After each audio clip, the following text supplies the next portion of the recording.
load 5 rounds into the rifle without dropping them. There's a magazine cutoff. There we go. Now we're done.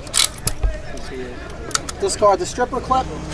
Fire in the hole. Fire in the hole.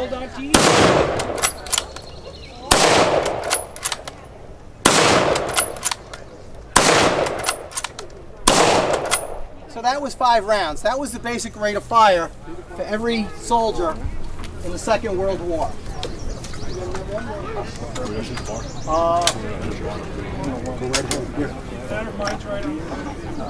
In 1936, the United States of America adopted U.S. rifle caliber 30 model M1. What this rifle did for the American soldier was to give them ruggedness, reliability, accuracy, and for the first time in a major power, it gave them firepower that could not be compared to any other weapon on the battlefield. The 8-round clip outclassed its competition by 3 rounds, and the rate of fire was extremely superior. The entire clip would be inserted into the weapon. Any little ones want to cover their ears a little bit? All right. Fire in the hole. That's 8 rounds. You give that to a squad of trained American GIs, and it's a very formidable force. General Patton described this as the greatest battle implement devised by man. Very high praise.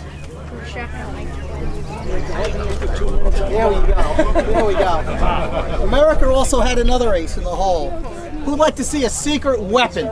You see a secret weapon? All right.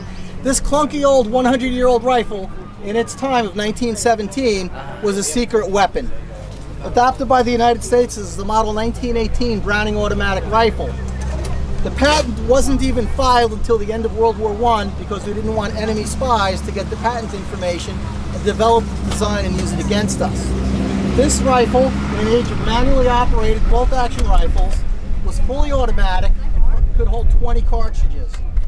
1 man per squad of 12 would be the automatic rifleman. A very formidable rifle, a very powerful rifle.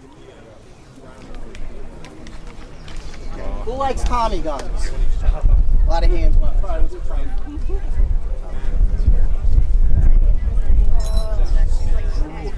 The World War II Thompson machine gun was actually a very refined version of the World War I gangster era Tommy gun with the big round drum on the front. The original Colt Thompsons were very complicated, very carefully crafted of finely machined steel. To build a 12-pound Thompson submachine gun, you started with about 40 pounds of steel. Every part was milled, machined, carefully fitted, carefully finished. They were a work of art. They were extremely overbuilt. The original Thompsons had a bronze locking mechanism, very complicated. They figured out that if you took the little piece of bronze out, the blish lock, the gun worked exactly the same. So they got rid of all those redundant things with this version, the M1A1 Thompson submachine gun. Government cost in World War II was about $350 a gun, whereas an M1 main battle rifle was about 125 bucks. Does anyone want to hear this shoot? Yeah. Me too. What they've done, they've crafted a new version of this gun because it's blank firing only. It will shoot at a full automatic rate. Fire in the hole! You counted them. 20, 15. I counted. I counted when I put them in.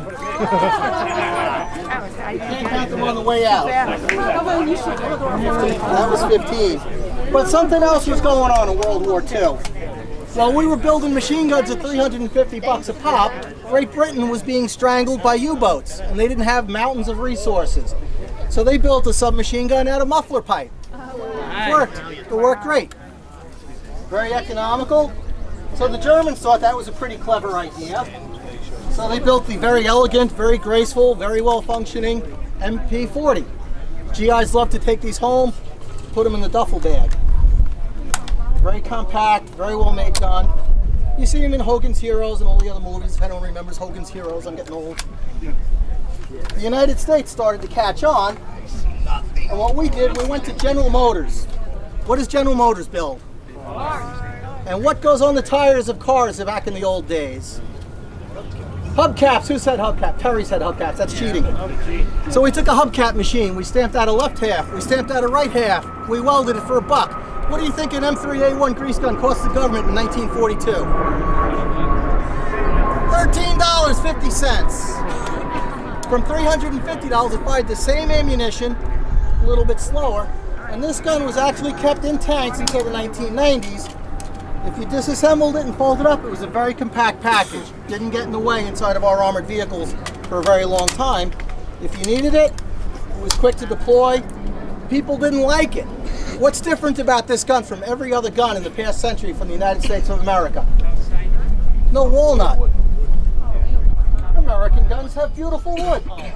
There was no wood on this. Plus, it looked like what your grandfather used to grease the car with. Hence the name, the grease gun.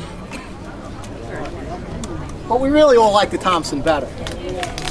We've got heavy machine guns, the first of which was the Browning 1917 A1 heavy machine gun. This was designed by John Browning, the same man that built lever-action cowboy rifles in the 1800s. Brought this gun to Washington, D.C. in 1917. He set the gun up in front of the generals and decided to fire it. And then he had an idea. He wasn't going to stop firing. So in 1917, he pulled the trigger and kept this gun running for 45 minutes non-stop. The hardest part was getting volunteers to stuff the ammunition into the cloth belts. Who wants to guess how many rounds came through that gun in 45 minutes at 650 rounds a minute? 21,000 rounds of ammunition. In 1917, when a car couldn't drive for 45 minutes, this gun fired continuously, 21,000 rounds of ammunition. He went back a week later and did it again. They said it's kind of interesting, we like it, but it probably takes a lot of tools. Cars took a lot of tools back in those days. And that's kind of when they irked the inventor, Mr. Browning, because he took a cartridge and he disassembled the entire weapon with just a cartridge. No screwdrivers, no tools. This did everything he needed it to do. But it was heavy. Very effective, but very heavy. So we went to an air-cooled version. It's a lot more portable. You'll see this on top of a lot of armored vehicles in the Second World War. Same basic mechanism, did the same job. If there were a drawback to this gun, it's that having its heritage in a water-cooled gun, there was no way to change the barrel quickly. So if you overheated this gun, all the parts would have to be removed through the back. It could take you a minute. If no one's charging up the hill with a bayonet, if you're not bleeding, if your friend's not crying, it can be a little distracting. The Germans, at the same time developing their gun, they got away from all this precision milling manufacturing. It takes machinists, it takes machines, tools, grinders, everybody. So they made their gun out of stamped metal. They welded it together. They put riveting in there. It worked really well. This gun, as we said, fired 1,200 rounds a minute, which is incredibly fearsome. The American gun's 650 rounds a minute. So 20 rounds per second would come out of this gun. You had a definite need to change the barrel quickly. So the Germans made a quick bounce. So instead of taking a minute to take everything out of the back, and less time than it took to talk about it, do it with their mitt. Works great. I'll have to send that one into warm tissue. Not through the hole. You have to boil it. Well, now I've done it. I've broken the gun. Lucky for them, it's the bad guys. But even the tripod, because at 1,200 rounds a minute, that's 20 rounds per second, you could almost waste ammunition hitting the same spot, sadly the same person. So the tripod has a surge fire mechanism that would actually traverse the gun as you were firing it in bursts. So it made the gun even more effective. What else do we have?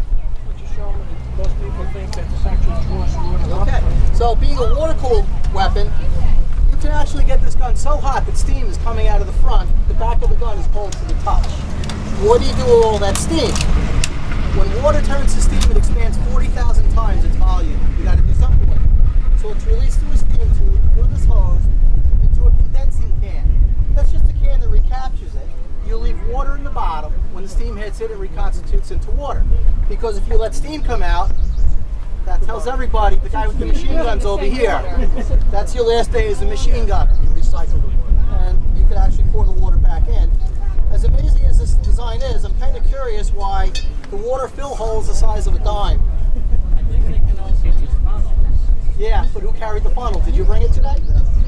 Rhetorically, I'm asking, you know. Did they use this in World War II? Yeah, absolutely. Through Korea. And the basic mechanism is an air-cooled gun soldiered on into 1970. But yes, it was in 1917. That was the year of adoption. So at the end of World War I. The British British. War I saw some of the most drastic technology changes in warfare. The tank was created for World War I. Machine gun. That's where the whole world was mapped out as well. Today's world is based on World War I. The country's The British had a heavy machine gun very similar to this called the Vickers, and they retired it in 1968. So they took one. They brought it down to the rifle range at the machine gun school. At 12:01 a.m. on a Sunday night, they began firing that gun. And they continued to fire that gun until the following Sunday. 7 days, 2 million rounds of ammunition, the gun didn't stop. They'd have to change the barrel, they'd have to add water, nothing broke, nothing jammed. That's how reliable these machine guns are. So don't come up against a trained machine gun crew, it's quite the problem. You say change the barrel. You would have to change, it would simply erode. On this particular gun, you remove it out the back. You want to do it again? I'm going to try. No, it's all right. I'm going to get my Swiss Army knife. Hold on, this time we're going to It's get the cartridges. So we'll attempt. The trick is, it's when we're set up for blanks, it's a whole different animal. We'll take this off and pretend this isn't there. Hearing that sometimes the soldiers that ran out of their condensing plans with water, they use their own urine. You would use whatever liquid you had. You get vodka thrown in there. So you have to take the Probably had pressure more off of vodka than that. you had water. Don't lose any of these parts because you're going to need them in a minute. And this is the mechanism of the gun. So then you'd have to change the barrel by screwing it into this, but you have to screw it in a certain amount because that sets your headspace. That's the depth of the chamber. Too tight, the gun won't run. Too loose, the gun will blow up. They're coming, they're coming. Also, it's dark out. Your friend just ran away, yelling they're coming. They're coming, hurry up, hurry up. So we'll just put that back together. Hopefully I didn't lose anything. We're at the tree line.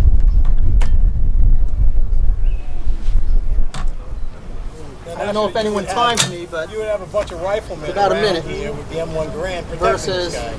we'll try to put this one back together. I got it. So, the beauty of the water cooling is that you didn't really have to change the barrel that often. That's why they were cooling so often. I don't know. So the air-cooled gun, you have to do it. If you were running hot and heavy, you have to do it after every ammo can. And these are two actual World War II American ammo cans. Hold 200 round fabric felt machine gun. You carry one in each hand. The Germans had the same idea, the same belts, and all they did was move the handles to the edge. And now you can carry two. We still make them that way today. So, you know, sometimes we learn, sometimes we don't. Any questions? Live fire, fully automatic.